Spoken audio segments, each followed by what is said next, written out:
For more on how it went, I'm joined now by Sugiyama Shinsuke. He's a former Japanese ambassador to the United States and served during Trump's first term. Thank you very much for coming. Good to be with you this afternoon. Thank you. Thank you.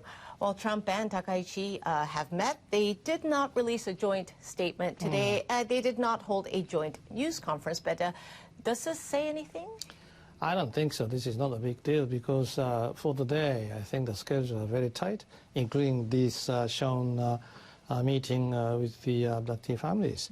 So, and on top of that, I think they spoke very well in front of the camera in the Akasaka Palace at the first couple of minutes or more than a couple of minutes or something. So I don't think that's not a big deal.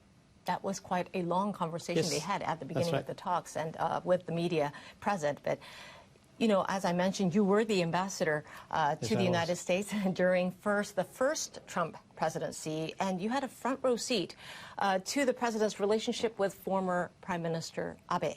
So what approach do you think Takaichi should take if she wants to keep this relationship on a good term? Yeah, first of all, one thing which I can tell you for sure is that former Prime Minister Abe Shinzo had a very, very excellent personal relationship with this U.S.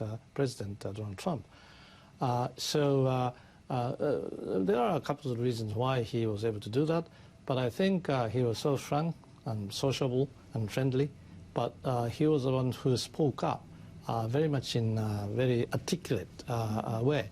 So I think as long as the current first female leader, Prime Minister Takaichi, is able to speak up by herself, be herself, and then be very much precisely trying to say what she would like to say, I think that's something that POTUS would love to listen to.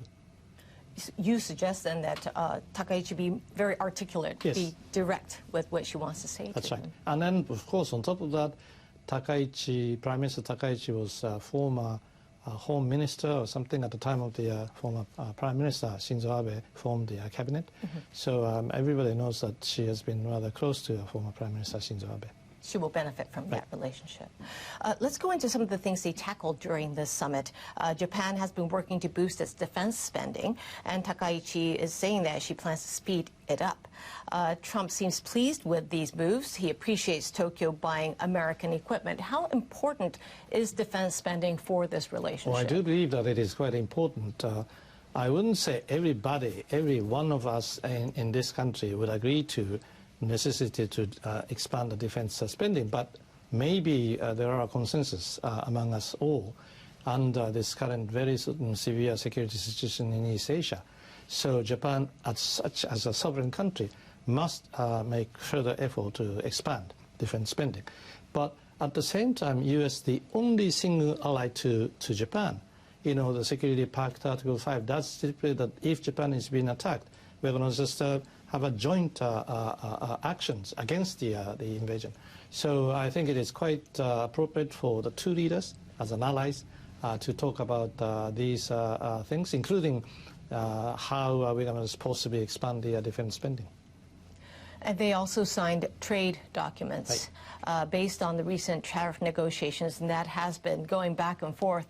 This does include a $550 billion investment from Japan into the United States. We don't know the details of this, but do you think the issue of trade is being settled now between the countries? Well, nothing is being settled until the final end, but to say the least, on this particular issue, the document has been already signed, joint statement has been already made clear. So all we have to do is to implement what we have agreed in that signed document. But at the same time, how to implement what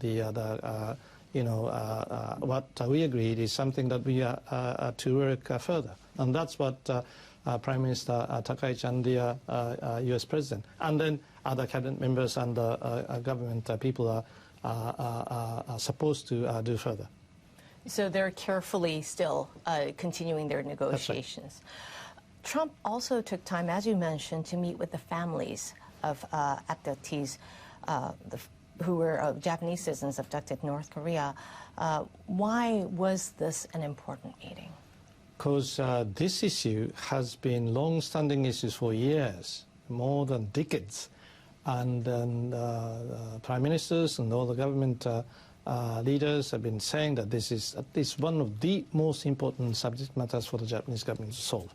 This is something to relate to Japanese sovereignty. So, and then of course the safety and the good well-being of the Japanese citizens. And then we have been, done by North Korea very much badly for years. So I think this is, as I said, one of the most important issues. And I think the POTUS is one of those leaders who do understand the importance of solving this issue. Well, we should also look out for Trump's meeting with Chinese President Xi Jinping, which is to be happening on Thursday, and the fact that the Prime Minister of Japan has now met Trump here in Japan, and they are sending messages, I think, towards this meeting as well. Do you think they are succeeding in sending out the message they want to? Oh, I do believe so. I mean, momentarily they're just a fly by helicopter to Yokosuka base jointly. But that's one of the signs to show to the rest of the international community, including East Asia. But I think the biggest point for the current POTUS in his mind is how to deal with Chinese. So is the leader for Japan.